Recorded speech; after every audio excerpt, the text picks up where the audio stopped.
Dear students, welcome to Hindi chamber. ഞാൻ ബാബു പനിക്കൽ. ഇന്ന് നമ്മൾ കേരള സിലബസ് 11ാം ക്ലാസ്സിലെ +1 ഹിന്ദി ചാപ്റ്റർ 1 അതാണ് നമ്മൾ ഇന്ന് വീഡിയോ അപ്ലോഡ് ചെയ്യാൻ പോകുന്നത്.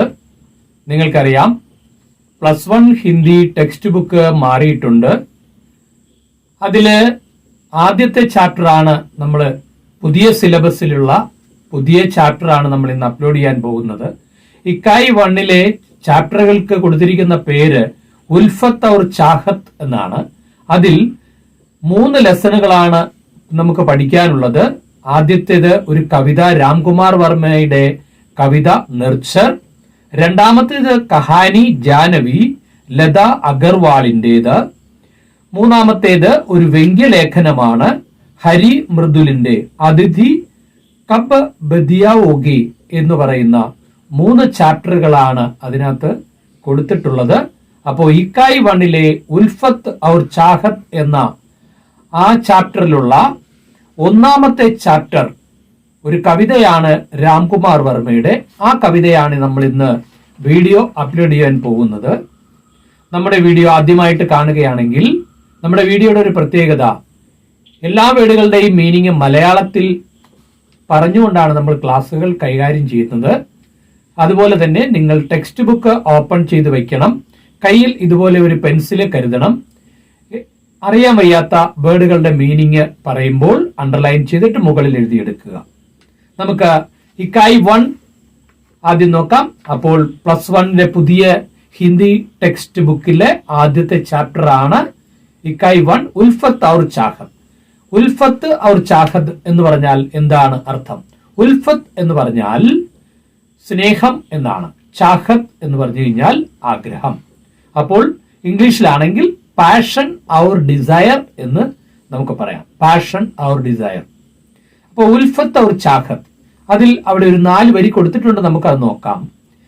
प्यार जीवन की सफलता का आधार है, जीवन का हर पल प्यार से पल्लवित होता है, वही उल्फत और चाहत है जो जीवन को गति देता है, प्यार की ऐसी कुछ अनमोल घड़ियों से गुजरे. ഇതാണ് ആമുഖമായിട്ട് കൊടുത്തിരിക്കുന്നത്. പ്യാർ ജീവൻ കി സഫലത കാ ആധാർ ഹേ. പ്യാർ എന്ന് പറഞ്ഞാൽ നമുക്കറിയാം സ്നേഹം. സ്നേഹം ജീവിതത്തിന്റെ സാഫല്യത്തിന്റെ അടിത്തറയാണ്. പ്യാർ ജീവൻ കി, ജീവിതത്തിന്റെ, സഫലതാക്ക, സഫലത സാഫല്യം അല്ലെങ്കിൽ വിജയം, വിജയത്തിന് ആസ്പദമാണ്, ആധാരമാണ്. ജീവൻ കാ ഹർ പൽ, ജീവിതത്തിലെ ഓരോ നിമിഷവും. ഹർ എന്ന് പറഞ്ഞാൽ ഓരോ, പൽ എന്ന് പറഞ്ഞാൽ നിമിഷം. പ്യാർ സെ പല്ലവിത് ഹോത്താ ഹേ. പ്യാർ സെ, ജീവിതത്തിലെ ഓരോ നിമിഷങ്ങളും സ്നേഹത്താൽ, പല്ലവിത് ഹോത്താ ഹേ, സമൃദ്ധമാണ്. ജീവിതത്തിലെ ഓരോ നിമിഷങ്ങളും സ്നേഹം കൊണ്ട് അല്ലെങ്കിൽ സ്നേഹത്താൽ സമൃദ്ധമായി വളരുന്നു എന്നാണ് പറയുന്നത്. വഹി ഉൽഫത്ത് ഔർ ചാഹത്ത് ഹേ, അത് തന്നെയാണ് സ്നേഹവും ആഗ്രഹവും. ജോ ജീവൻ കോ ഗതി ദേത്താ ഹേ, ജീവിതത്തിന് ഒരു പ്രത്യേക ഗതി കൊടുക്കുന്നത് അതാണ്. ജീവിതത്തിന് ഒരു ഡയറക്ഷൻ കൊടുക്കുന്നത് സ്നേഹവും അതുപോലെ ആഗ്രഹവുമാണ്. പ്യാർ കി ഐസി കുച്ച് അൻമോൾ ഘടിയോം സേ, സ്നേഹത്തിന്റെ ഐസി കുച്ച്, ഇപ്രകാരം. ഐസി എന്ന് പറഞ്ഞാൽ ഇപ്രകാരം. കുച്ച് അൻമോൾ ഘടിയോം സേ, അൻമോൾ എന്ന് പറഞ്ഞാൽ അസുലഭമായിട്ടുള്ള നിമിഷങ്ങൾ. അൻമോൾ ഘടിയാം എന്ന് പറഞ്ഞാൽ അസുലഭ നിമിഷങ്ങൾ. അൻമോൾ ഘടിയോം സേ ഗുസരേം. അപ്പോൾ സ്നേഹത്തിന്റെ ഇങ്ങനെയുള്ള കുറച്ച് വിചിത്രമായ അസുലഭമായ നിമിഷങ്ങളിലൂടെ കടന്നു പോകാം എന്നാണ് അതിന്റെ ആമുഖമായിട്ട് ഉൽഫത്ത് ഔർ ചാഹത്തില് പറയുന്നത്. ഈ പദ്യത്തിൽ നിന്ന് പ്രധാനമായിട്ടും ചോദിക്കാൻ സാധ്യതയുള്ളത് ഇതിന്റെ ഒരു ആസ്വാദൻ ടിപ്പണിയാണ്. ആസ്വാദൻ ടിപ്പണി പറയുമ്പോൾ നമ്മൾ ഫസ്റ്റ് പാരഗ്രാഫ് രാംകുമാർ വർമ്മയെ കുറിച്ച് പറയണം, അഥവാ ഈ കവിത എഴുതിയ ആളെ കുറിച്ച് പറയണം. സെക്കൻഡ് പാരഗ്രാഫ് ആണ് നമ്മൾ ആ കവിതയിൽ പറഞ്ഞിരിക്കുന്ന കാര്യങ്ങൾ പറയേണ്ടത്. അതാണ് മൂന്നാമത്തെ പാരഗ്രാഫിൽ നമ്മൾ നമ്മുടേതാകുന്ന ഒരു അഭിപ്രായം കൂടി എഴുതുമ്പോൾ ആസ്വാദൻ ടിപ്പണിയായിരിക്കും. അങ്ങനെയാണ് ആസ്വാദൻ ടിപ്പണി നമ്മൾ എഴുതേണ്ടത്. ഇനി നമുക്ക് നോക്കാം, കവിത നോക്കാം. നിർച്ചർ എന്ന് പറയുന്ന കവിത. എന്താണ് നിർച്ചർ എന്ന് പറഞ്ഞാൽ? അരുവി എന്നാണ്. അരുവി എന്നാണ് നിർച്ചർ എന്ന് പറഞ്ഞാൽ അർത്ഥം. അതായത് മുകളിൽ നിന്ന് താഴോട്ട് ഒഴുകി വരുന്ന ചെറിയ നദികളെയാണ് നമ്മൾ അരുവി എന്ന് പറയുന്നത്. അപ്പോൾ കവിത അരുവി അത് എഴുതിയത് ആരാണ്? രാംകുമാർ വർമ്മ. ഡോക്ടർ രാംകുമാർ വർമ്മയാണ് എഴുതിയത്.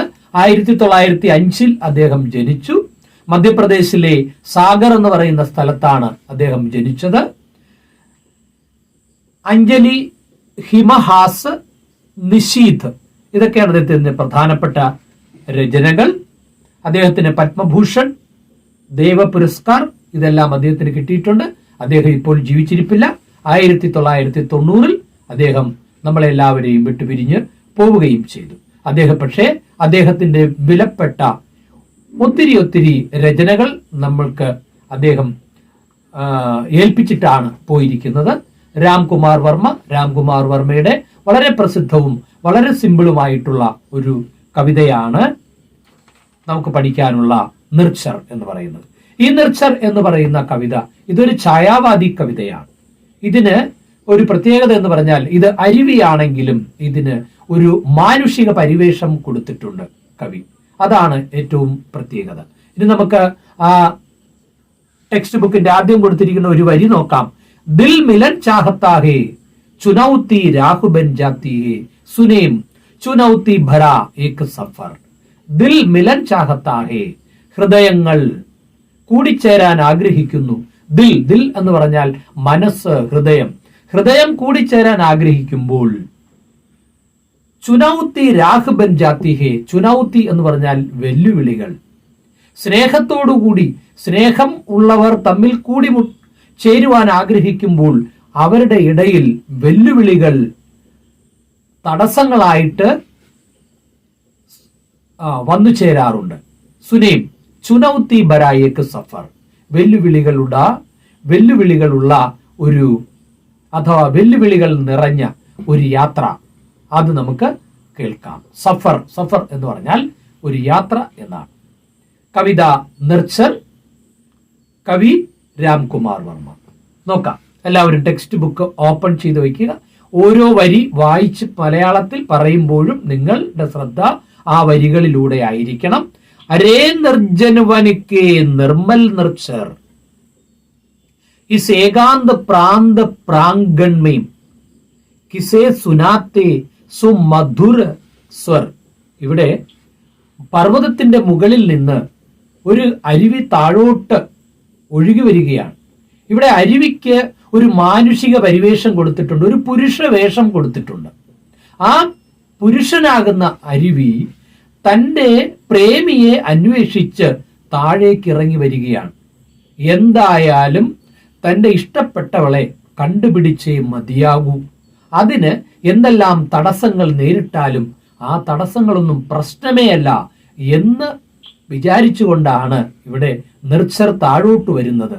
അതാണ് ഈ ഛായാവാദി കവിതയുടെ പ്രത്യേകത. അതാണ് അരേ നിർജന വനക്കെ നിർമ്മൽ നിർച്ചർ.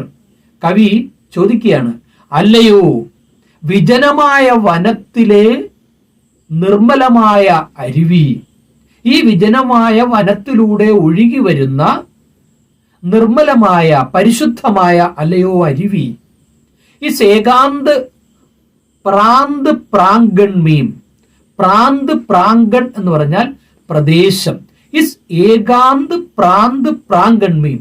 ഈ ഏകാന്തമായ എന്ന് പറഞ്ഞാൽ ഒഴിഞ്ഞ മനുഷ്യവാസമില്ലാത്ത ഈ സ്ഥലത്ത്, ഈ പ്രദേശത്ത്, അല്ലയോ വിജനമായ ആ സ്ഥലത്തുകൂടെ, അല്ലയോ നിർമ്മലമായ അരുവി, നീ ഈ ഏകാന്തമായ പ്രദേശത്ത് കൂടെ നീ ഒഴുകി വരുന്നത്. കിസേ സുനാത്തെ സുമധുർ സ്വർ. ആരെ കേൾപ്പിക്കുവാനാണ്? കിസേ എന്ന് പറഞ്ഞാൽ ആരെ. കിസേ സുനാത്തെ സുമധുർ സ്വർ. നിന്റെ സുമധുരമായ കളകള ആരവം ആരെ കേൾപ്പിക്കുവാനാണ് നീ താഴേക്ക് ഒഴുകി വരുന്നത്? അരേ നിർജ്ജന വനിക്ക് നിർമ്മൽ നിർച്ചർ, അല്ലയോ വിജനമായ വനത്തിലൂടെ ഒഴുകി വരുന്ന നിർമ്മലമായ അരുവിയെ, ഈ ഏകാന്തമായ പ്രദേശത്ത് ആരെ, നിന്റെ മനോഹരമായ ശബ്ദം ആരെ കേൾപ്പിക്കാനാണ് നീ ഇറങ്ങി വരുന്നത്? 3 വരിയുടെ അർത്ഥം അതാണ്. കവി ചോദിക്കുകയാണ് ആ അരുവിയോട്. അതാണ് ഞാൻ പറഞ്ഞത്, അരുവി ഒരു പുരുഷ രൂപമാണ് ഇവിടെ കൊടുത്തിരിക്കുന്നത്. അരേ നിർജ്ജൻ വൻകെ നിർമ്മൽ നിർച്ചർ, അല്ലയോ നിർജ്ജനമായ വിജനമായ വനത്തിലൂടെ വരുന്ന അല്ലയോ അരുവി.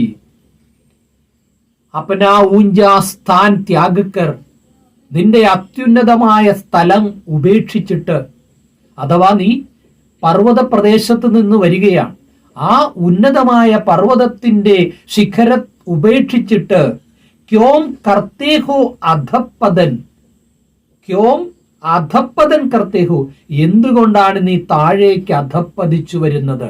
താഴേക്കുള്ള വരവെന്ന് പറയുന്നത് അധപ്പതനവും മുകളിലോട്ടുള്ള പോക്ക് എന്ന് പറയുന്നത് ഉയർച്ചയും കയറ്റവുമാണെന്നാണ് നമ്മൾ പറയുന്നത്. അപ്പോൾ ക്യോം കർത്തേഹു അധപ്പതൻ, ക്യോം അധപ്പതൻ കർത്തേഹു, നീ എന്തിനാണ് താഴേക്ക്, അത്രയും ഉയരത്തിൽ നിന്ന് താഴേക്ക് വന്ന് അധപ്പതിക്കുന്നത്? കോൻ തുമാര വഹു പ്രേമി ഹേ, നീ നോക്കുന്ന നിന്റെ പ്രേമി ആരാണ്? കോൻ തുമാര പ്രേമി വഹു പ്രേമി ഹേ, അങ്ങനെ അത്രയ്ക്ക് കഷ്ടപ്പെട്ട് താഴോട്ട് വരുന്ന നീ നോക്കുന്ന നിന്റെ പ്രേമി ആരാണ്? തുമാര വഹു പ്രേമി ഹേ, ആരാണ് നിന്റെ തുമാര വഹു പ്രേമി കോൻ ഹേ, നിന്റെ ആ പ്രേമി ആരാണ്? ജിസേ കോജിത്തേ ഹോ വൻ വൻ മേ, ഈ വനത്തിലെല്ലാം നീ അന്വേഷിക്കുന്ന നിന്റെ പ്രേമി ആരാണ്? ജിസേ അവനെയാണ്, ഏതൊരുത്തനെയാണോ നീ അന്വേഷിച്ച് ഈ വനത്തിലൂടെ നടക്കുന്ന കോൻഹേ വഹ, അവൻ ആരാണ്? ഇതാണ് ആ ആദ്യത്തെ സ്റ്റാൻസയിൽ കൊടുത്തിരിക്കുന്നത്. ഇനി നമുക്ക് പേജ് മറിക്കാം. വിരഹ് വ്യധാമേം അശ്രു ബഹാക്കർ, കവി ചോദിക്കുകയാണ്, വിരഹ് വ്യധാമേം, വേർപാടിന്റെ വേദനയിൽ. വിരഹത എന്ന് പറഞ്ഞാൽ വേർപാട്, വ്യഥ എന്ന് പറഞ്ഞാൽ വേദന. വേർപാടിന്റെ വേദനയിൽ അശ്രു ബഹാക്കർ, വേർപാടിന്റെ വേദനയിൽ അശ്രു ബഹാക്കർ, കണ്ണുനീർ പൊഴിച്ചുകൊണ്ട്, അഥവാ വിരഹത കൊണ്ട് വേദന അനുഭവിച്ച് കരഞ്ഞുകൊണ്ട്, ജലമൈക്കർ ഡാല സബ്തൻ, ശരീരം മുഴുവനും വെള്ളമാക്കിക്കൊണ്ട്, ജൽമയ് എന്ന് പറഞ്ഞാൽ വെള്ളമാക്കിക്കൊണ്ട്, ജലമാക്കിക്കൊണ്ട്, കർഡാല സബ്തൻ, തൻ എന്ന് പറഞ്ഞാൽ ശരീരം, നിന്റെ ശരീരം മുഴുവനും കരഞ്ഞ് ജലമാക്കി മാറ്റിക്കൊണ്ട്. കവി പറയുന്നത് ഇതിന്റെ ശരീരം അരുവിയുടെ ശരീരം വെള്ളമായി പോയത് എങ്ങനെയാണ്? അവൻ വിരഹത കൊണ്ട് ആ വേദനയിൽ അവൻ കരഞ്ഞ് അവന്റെ ശരീരം മുഴുവനും ജലമയമായി പോയി. ക്യാ ധോനേക്കോ ചലേ സ്വയം, ക്യാ ധോനേക്കോ, എന്ത് കഴുകുവാനാണ്? ധോന എന്ന് പറഞ്ഞാൽ കഴുകുക. എന്ത് കഴുകുവാനാണ്? ചലേ സ്വയം, നീ സ്വയം ഇറങ്ങി വരുന്നത്, അഥവാ എന്ത് കഴുകിക്കളയുവാനാണ് നീ താഴോട്ട് ഇറങ്ങി വരുന്നത്? എന്നിട്ട് പറയുന്നു, അവിദിത് പ്രേമിക്കെ പദരജുക്കണം, നിനക്കറിയാൻ വയ്യാത്ത, നീ പ്രതീക്ഷിച്ചു വരുന്ന ഏതോ അവിദിത് പ്രേമി, അറിയപ്പെടാത്ത നിന്റെ പ്രേമിയുടെ പദരജുക്കണ്, കാൽപാദത്തിലെ പൊടിപടലങ്ങൾ, അഥവാ പാദധൂളി എന്ന് പറയാം. പദരജുക്കണ് എന്ന് പറഞ്ഞാൽ പാദധൂളി. ആ പാദധൂളികളെ കഴുകി കളയുവാൻ വേണ്ടിയിട്ടാണ് നീ താഴേക്ക് ഒഴുകി വരുന്നത്. നീ സ്വയം നിന്റെ പ്രേമിയുടെ കാൽ ധൂളികളെ, പാദധൂളികളെ കഴുകി കളയുന്നതിന് വേണ്ടി നീ മുകളിൽ നിന്ന് താഴേക്ക് ഇറങ്ങി വന്നിരിക്കുന്നു. അങ്ങനെ ഇറങ്ങി വരുന്ന സമയത്ത് ലഘു പാഷാണോ കെ ടുക്കഡേ ഭി, ലഘു എന്ന് പറഞ്ഞാൽ ചെറുത്, പാഷാണ് എന്ന് പറഞ്ഞാൽ കല്ലുകൾ, ടുക്കട എന്ന് പറഞ്ഞാൽ കഷണങ്ങൾ, കല്ല് കഷണങ്ങൾ. ലഘു പാഷാണോ കെ ടുക്കഡേ ഭി, ചെറിയ ചെറിയ കല്ല് കഷണങ്ങൾ പോലും തുംകോ ദേത്തേ ഹെ ഠോക്കർ, നിന്റെ പാതകളെ എന്തു ചെയ്യുന്നുണ്ട്? തടസ്സപ്പെടുത്തുന്നുണ്ട്. ഠോക്കർ, നിന്നെ കൂട്ടിമുട്ടുന്നുണ്ട്, നിന്നെ തട്ടി പരിക്കേൽപ്പിക്കുന്നുണ്ട്. ആരാണ്?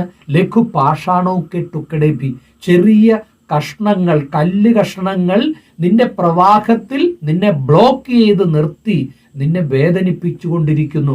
ആ വേദനകളെല്ലാം സഹിച്ചുകൊണ്ട് നീ ജലമായി താഴേക്ക് വരുന്നത് അറിയാൻ വയ്യാത്ത ഏതോ ഒരു പ്രേമിയുടെ പാദധൂളികളെ കഴുകുവാനാണ്.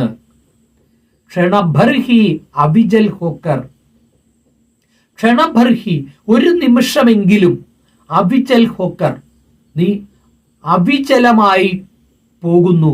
എന്തുകൊണ്ട്?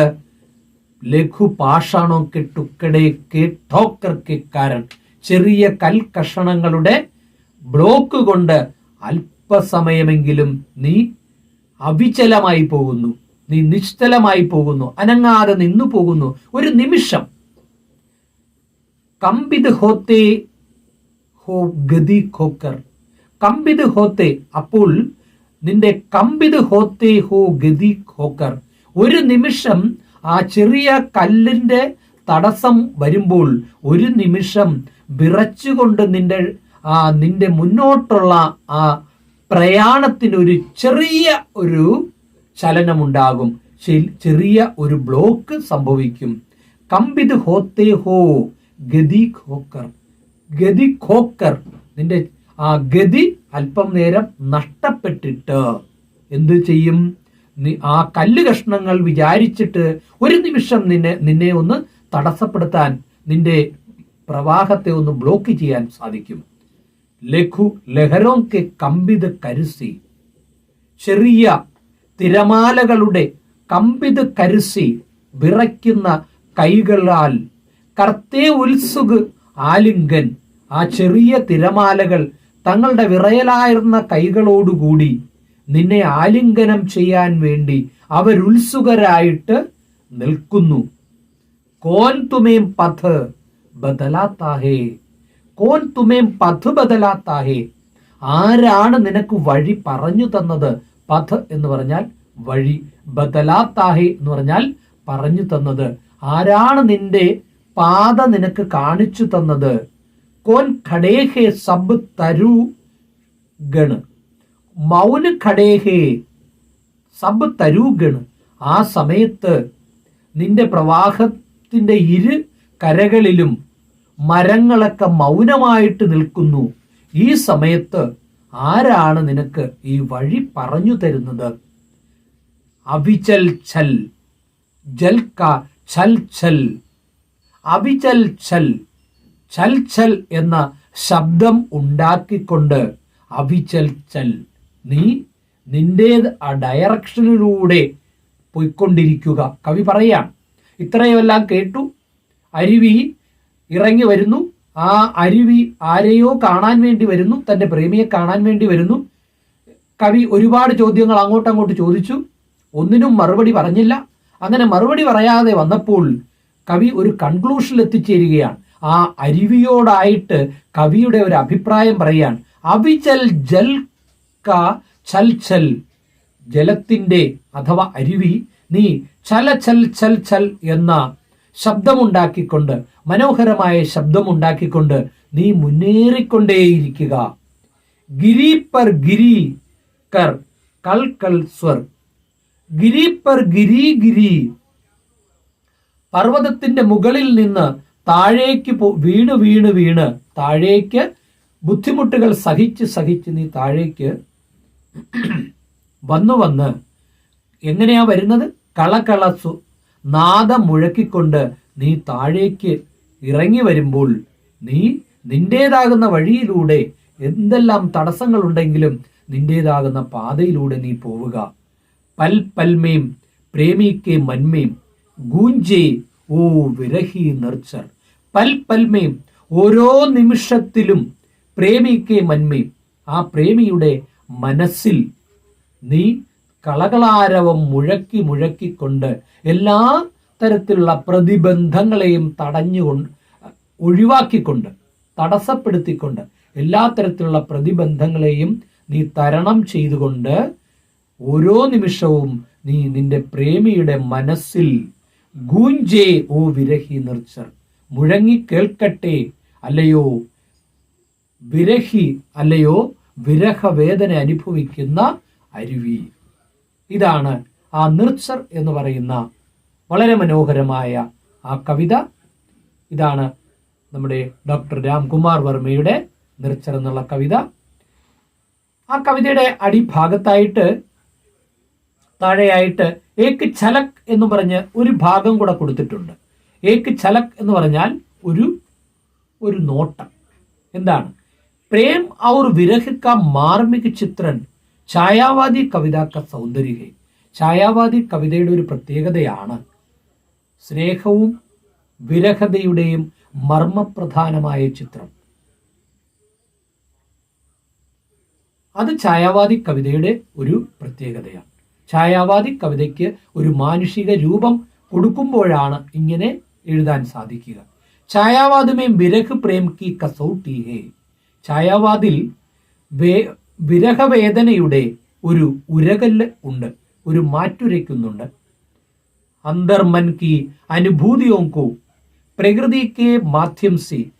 ഒരു മനസ്സിന്റെ ഉള്ളിലെ അനുഭൂതികൾ പ്രകൃതിയുടെ മാധ്യമത്തിലൂടെ രംഗ് ദേക്കർ അതിന് ഒരു പ്രത്യേകം നിറം കൊടുത്തിട്ട് ഛായാവാദി കവി ചിത്രാത്മക വർണ്ണൻ കർത്തേ ഹേ. ഛായാവാദി കവികൾ അത് വർണ്ണശബളമായ രീതിയിൽ വർണ്ണിക്കുന്നു. പ്രകൃതിക്ക് ഹർ കൺമീം പ്രകൃതിയുടെ ഓരോ കണങ്ങളിലും ഛായാവാദി കവി പ്രേം കോ ഢൂണ്ഡത്തെ ഹേ. ഛായാവാദി കവികൾ സ്നേഹത്തെ തിരയുന്നു. യഹാം നിർച്ചർ കെ മാധ്യം സെ. ഇവിടെ നിർച്ചർ എന്ന കവിതയിലൂടെ പ്രേം കെ രഹസ്യക്കോ ഖോൽനെ കാ പ്രയാസ് കവി കർത്തേ ഹേ. ഇവിടെ നിർച്ചർ എന്ന് പറയുന്ന കവിതയിലൂടെ സ്നേഹത്തിന്റെ രഹസ്യമേഷിക്കാൻ വേണ്ടി പരിശ്രമിക്കുകയാണ് കവി ഇവിടെ ചെയ്യുന്നത്. ഇപ്പോൾ നിർച്ചർ എന്ന് പറയുന്ന ഈ കവിത എല്ലാവർക്കും ഇഷ്ടപ്പെട്ടെന്ന് വിചാരിക്കുന്നു. നിങ്ങൾക്ക് ഇഷ്ടപ്പെട്ടുവെങ്കിൽ നിങ്ങൾ ലൈക്ക് ചെയ്യുക. നിങ്ങളുടെ മറ്റെല്ലാ സുഹൃത്തുക്കൾക്കുമായിട്ട് നിങ്ങൾ ഈ കവിത ഷെയർ ചെയ്ത് കൊടുക്കുക. അടുത്ത ഒരു വീഡിയോയുമായിട്ട് നമുക്ക് അടുത്ത ദിവസം വീണ്ടും കാണാം. അതുവരേക്കും എല്ലാവർക്കും നന്ദി, നമസ്കാരം.